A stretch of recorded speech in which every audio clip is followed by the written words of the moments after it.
Hola, amigos. Amigos, we are making piñatas today. It is Cinco de Mayo, and we've decided to make piñatas for this amazing Mexican holiday.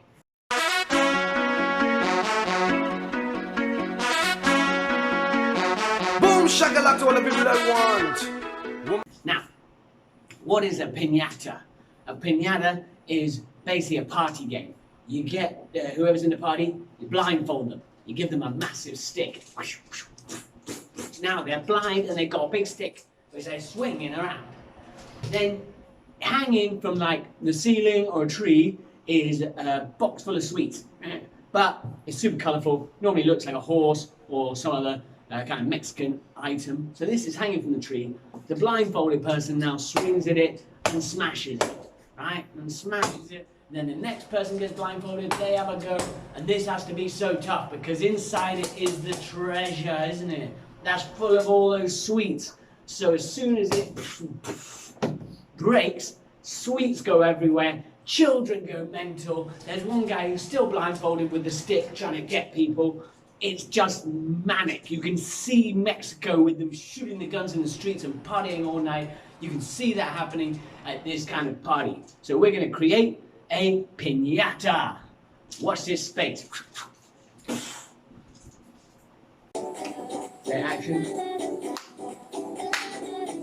Action, high five. To start this project off, I'm not going to go straight for it. I want to understand a couple of things, right?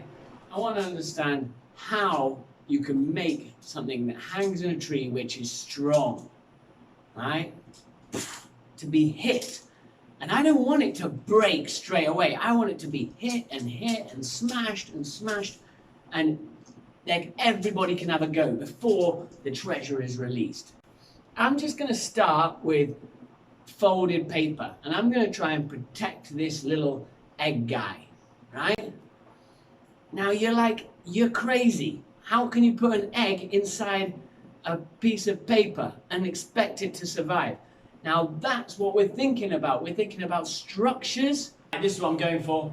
Check it out. I love this thing already. It looks way bigger than it actually is because of these spikes. We're looking for something to take that force or deliver that force. Now here's my spike. Yeah, this is made up of loads of spikes. I'm going to keep adding them all around my little Egbert, right in there, little amigo. But this thing, hopefully, if someone hits it, yeah, or the direct forces will be crumpled up into the paper and they won't get to the middle, the heart, where all the candy is. It will smash this piece of paper or hit it sideways and that will take all the force away from the middle box. So my piñata will last forever.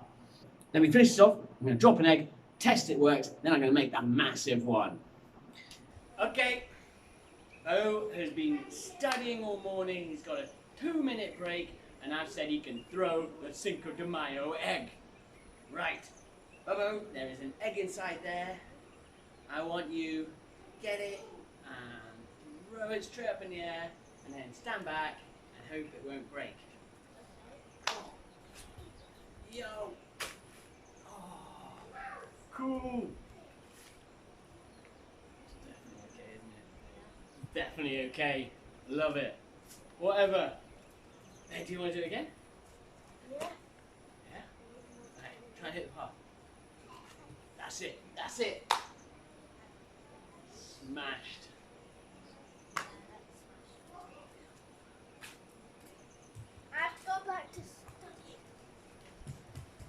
study. It worked the first time. The second time, it had already crumpled. All the structure had gone. It just smashed. I don't care. I love the shape. I love the shape. It looks like an old World War II mine that's floating in the sea, ready for blow up a massive warship. So I'm going to make it. Done. Test done. Oh yeah, something to think about, guys. You owe me big time. Has any teacher ever made a project which means your parents have to go out and buy you sweets? Has that ever happened in the history of mankind? No. I'm literally giving you something here, a challenge to make something that's going to give you loads of sweets. I tell you what, bring it. You can thank me later. When you get those sweets later today and you're like, I have to do this project. Mom, Dad, you have to go to the shops and buy me sweets. It's for my DT project. No one can argue with that. Tell you what, guys, I've got your back. Cinco de Mayo. Look at all my cones. You want an ice cream? I got one. You want a hat? I've got one. These are my cones. Look how hardcore they are. I love them. It's like 12 there. Now here's how you do it. That shape, roll it. You can be pretty tough with it. Because you're rolling it a few times, it's kind of overlapping. So you can be a little bit rough and tough with it. Check this thing out. Man, it's so spiky. Man, it looks like I don't know, like a COVID bacteria. That's what they look like, guys. I made a piñata COVID. The sticks all cross, making a star. And that is rock solid. Oh, hello. Right, we are paper macheing. Yes, I don't need to tell you how to do this. You have to basically cut up loads of thin strips of paper, right? I'm talking that is your max size. Do not do this. Don't get a piece that is like that. That's rubbish. It won't work properly. You need thin strips.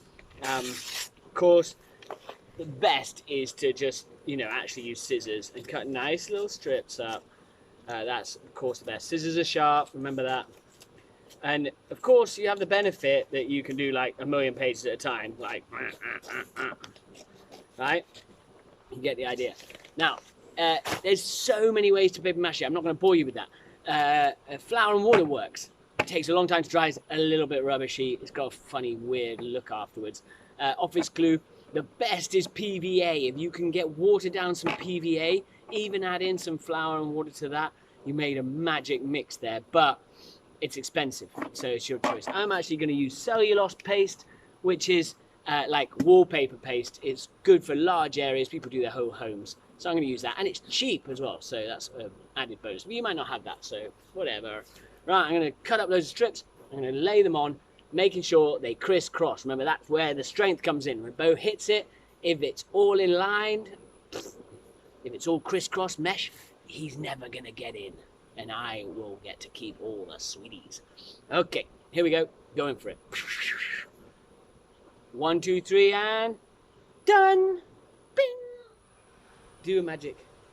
1, 2, 3, and bing.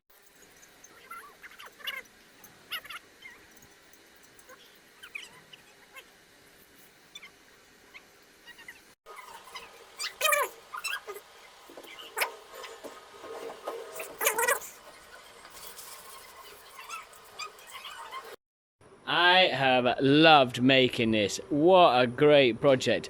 Oh, paper mache'd it, painted it. I mean, it is Cinco de Mayo. Look at it. It's beautiful. And it's spiky. I think it looks like a coronavirus. I've made my own. Now we're going to bash it. Right, check that out. Phew. There are so many layers. Bo will never break this thing. It's got sticks in it. It's got layers.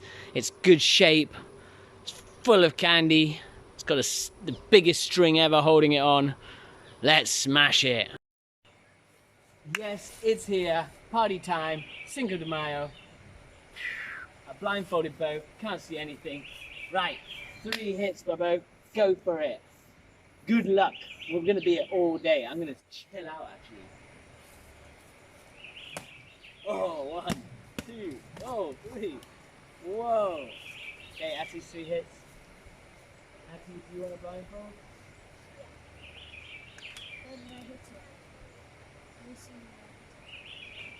Oh, there, I hit it there. Hit it there. Go for it, Axe. Back, Bo. Yes. Move forward. Very forward.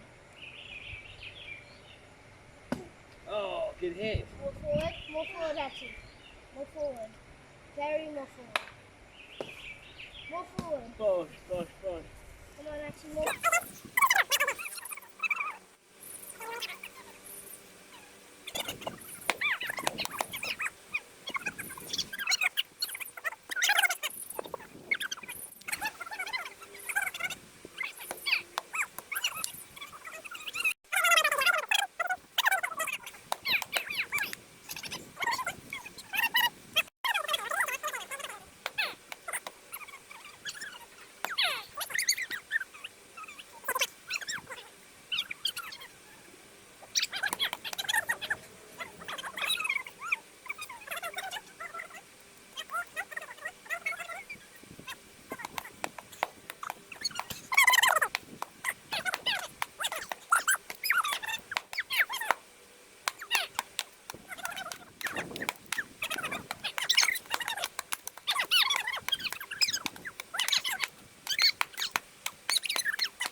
Artie's so sweet. He's made candy collecting bags for everybody. So now we're going to go around and collect all the bags. At the end, we're going to hit these. Oh, collect your candy. 1, 2. That's the fun part, isn't it? Bouncy. Well, that was massive amounts of fun. Loved smashing it. Loved making it. I just was like, this thing's so beautiful, I shouldn't smash it up. Anyway, go do this project. That's your project. Good luck. Pinyata. Happy Cinco de Mayo. Arrivederci. How do you say bye in Mexican? Arrivederci. Arrivederci. Chicas.